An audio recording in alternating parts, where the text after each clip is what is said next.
we're going to be looking into reducible second order differential equations where we have the x term to be missing, and we're going to be using other techniques. But I just want to go back to what we have been working with recently with the characteristic root equation as well as the method of undetermined coefficients. Okay, so you have like without an x term, we have y double prime plus 2y prime minus 8y is equal to 0. And here, if we utilize the characteristic root equation, okay, we have r squared plus 2r minus 8 is equal to 0. And here we have a factorable trinomial, and we have with the roots, okay, we have one root we have at r is equal to -4, and the other we have at r is equal to 2. And letting -4 be the first root and 2 the second, we have for the general solution, we have y of x is equal to c sub 1e to the -4x plus c sub 2 times e raised to the 2x. And let's say if I have the left-hand side of the equation for the next item to consist of the same terms, but we will make this equation that we have in the next round non-homogeneous. Okay, so we have 5 on the right-hand side. And again, we are looking at determining both the particular and the complementary solutions. And we have, again, the complementary. This is when we had, from the first example, the equation set equal to 0. So you have, once again, you have constant times e to the -4x plus a constant times e to the 2x. And with the equation set equal to 5 as opposed to 0, again, utilizing the family of derivatives. So you have 5 is just going to be a constant. And if you notice, we don't have a standalone constant from the complementary. And so we're able to deal with working with the constant since there is no duplication. And so we can say that y sub p is equal to a. And the first order derivative of a constant is going to be 0. And likewise, second order, same thing.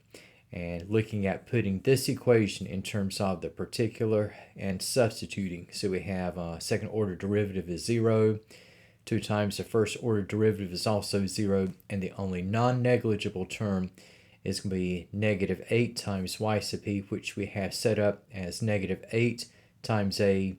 And we have set equal to 5. And so we have the a is equal to -5/8, and -5/8, the constant is going to be the particular solution.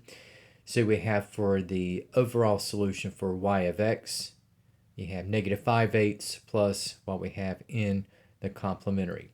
And we'll be looking into cases where the use of the characteristic root equation and the method of undetermined coefficients would otherwise be useful, but we'll look at a case where neither approach would suffice.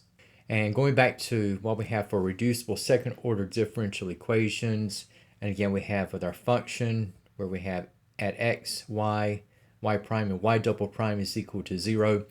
And let's say that if we have the x term in the second order differential equation to be missing.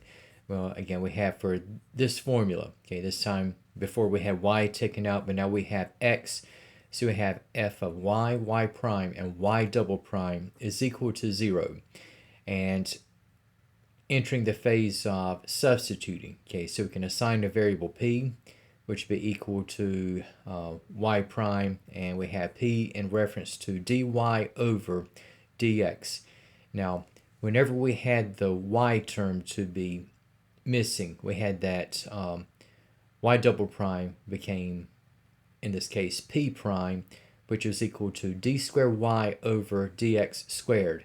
But now with x missing, okay, now we have y double prime, okay, and again, that is otherwise what we would have for dp over dx is equal to d squared y over dx squared. But this time around, we have y double prime is equal to dp over dx, and putting in terms of where we have the variable x to be missing, so we have dp over dy times dy over dx, and again with p representing dy over dx, so we have dp over dy times p, again p at dy over dx, And so we have with the x term and its differential missing, okay, we have y double prime is equal to p times dp over dy.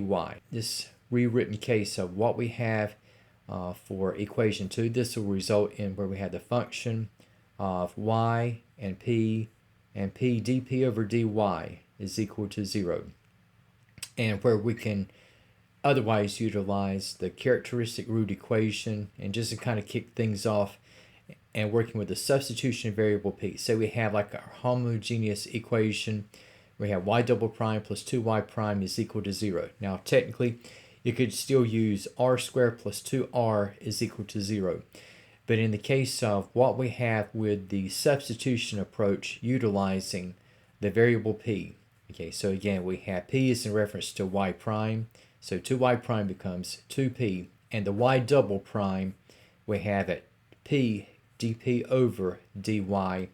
And if we look at isolating the derivative, okay, but first of all we can divide this equation by p. So we have in the rewrite we have dp over dy plus 2 is equal to 0, and isolating the derivative we have dp over dy is equal to negative 2. Notice we do not have the presence of x. And once we separate the differentials, we have dp is equal to negative 2 dy, and integrating over both sides, we have that p is equal to negative 2y plus c sub 1. And now, keeping in mind that p is in reference to dy over dx, we can set things up whereupon we have dy over dx is equal to negative 2y plus c sub 1. And isolating the terms, okay, and separating the variables. So if I divide by negative 2y plus c sub 1 and multiply by dx, so we have dy over negative 2y plus c sub 1 is equal to dx, and integrating over both sides. And okay, so we got 1 dy over negative 2y plus c sub 1. And again, if I were to use u substitution in whereupon I had that u is equal to negative 2y plus c sub 1, I would end up with the left-hand side being a natural logarithmic term where we have negative 1/2 times the natural logarithm of negative 2y plus c sub 1, and to the right I can say that I have x plus c sub 2. And if I multiply both sides of the equation by negative 2, we have negative 2 times both sides, so we have the natural logarithm of negative 2y plus c sub 1 is equal to negative 2x, and we'll say that negative 2 times c sub 2 is going to be plus alpha. And treating both sides as powers to which the natural logarithmic base e is going to be raised, we have e to the left-hand side just becomes negative 2y plus c sub 1. And for what I have on the right, okay, I'm going to have e to the negative 2x times e to the alpha. And I'll say that e to the alpha is going to be beta, like a constant to a constant is a constant. And we have beta times e to the negative 2x, and isolating the y term. So I can deduct c sub 1 and then dividing by negative 2. So we will have that y, and we'll say that beta over negative 2 will be gamma, and negative c sub 1 over negative 2 will be another constant, and we'll just refer to this as delta. So we had that y is equal to a constant times e to the negative 2x plus another constant. Now for another case. Now we have with another homogeneous equation. Say if I have 2y, y double prime plus y prime is equal to 0. And if we clean things up and divide the equation by 2y, so we're going to have y double prime plus 1/2 y prime is equal to 0. And again, you could utilize once again the characteristic root equation, but in terms of what we have with the substitution variable p, we have y double prime, okay, reverts to p dp over dy, and that setup again is whenever you have the x term to be missing. For 1/2 y prime, we're going to have 1/2 of p, and again we have the equation set equal to 0, and we can take care of the coefficient or variable coefficient p, so we have dp over dy plus 1/2 is equal to 0, And we have isolating the derivative. We have dp over dy is equal to negative 1/2. And separating the differentials. Now we have dp is equal to negative 1/2 dy, and integrating on both sides. So we had that p is equal to negative 1/2 of y followed by a constant. And we'll just say we have plus c sub 1. And again, we have p is going to be dy over dx, and setting this equal to negative 1/2 of y plus c sub 1. And if I separate the variables, so we have dy all over negative 1/2 of y plus c sub 1 equals dx, and integrating. So the left-hand side, we're going to have, again, we have like negative 1/2 into positive 1 is going to be a negative 2. And we have, for the antiderivative, we're going to have negative 2 times the natural logarithm of negative 1/2 of y plus c sub 1 is equal to x plus c sub 2. And dividing the equation by negative 2, we have the natural logarithm of negative 1/2 of y plus c sub 1.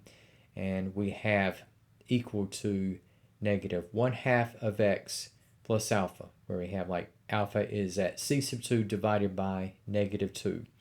And if we treat both sides as powers to which e is going to be raised, we're going to have negative 1/2 of y plus c sub 1 is going to be equal to e to the alpha, which we'll have at beta times e to the negative 1/2 of x, and gradually isolating the y term. So I can deduct c sub 1 on both sides and multiplying both sides of the equation by negative 2. And we have y by itself.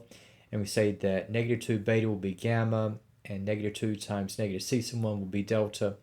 So we will have as a general solution y equal to gamma times e to the negative 1/2 of x plus delta.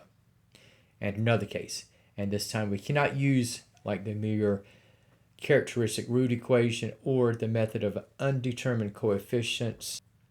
Now let's say that we had the second order derivative of y with respect to x is equal to the square of the first order derivative of y with respect to x. Okay, so this is one of those where we can't quite use the characteristic root equation or the method of undetermined coefficients. Okay, so this is where substitution with the variable p can come in rather handily. Okay, so for y double prime, we have p dp over dy is going to be equal to the square of y prime, which will translate to the square of p. And if we look at dividing by p, just to isolate dp over dy, so you have dp over dy is equal to p. And if we separate the variables upon dividing by p and simultaneously multiplying by dy, so we have dp over p is equal to dy, and integrating over both sides, we're going to have the natural logarithm of p is equal to y plus the constant c sub 1. And if I treat both sides as powers to which e is going to be raised, well, in this case, we have e to the natural logarithm of p. That is going to become p itself. And for e to the c sub 1, we'll say that is alpha. And we have alpha times e to the y. And looking at writing p in terms of the derivative upon which it is defined, so we have dy over dx is equal to alpha times e to the y. And if we look at separating the variables, so we can divide by e to the y and multiply by dx simultaneously. So we're going to have dy over e to the y is equal to alpha dx, and for the reciprocal of e to the y dy, we have e to the negative y dy is equal to alpha dx. And integrating on both sides, we're going to have the left-hand side is going to be negative e to the negative y is equal to alpha x plus a second constant. And just changing the sign at both ends. Okay, so we're going to have e to the negative y is equal to, we're going to say the negative of alpha or just beta. And the negative of the second constant, we'll call this gamma. And then we have, upon taking the natural logarithm on both sides and just changing the signs at both ends. And again, the negative of a natural logarithm of an expression can be the natural logarithm of the multiplicative inverse of that expression. So we can also say that y is equal to the natural logarithm of the quantity of beta x plus gamma raised to the negative 1.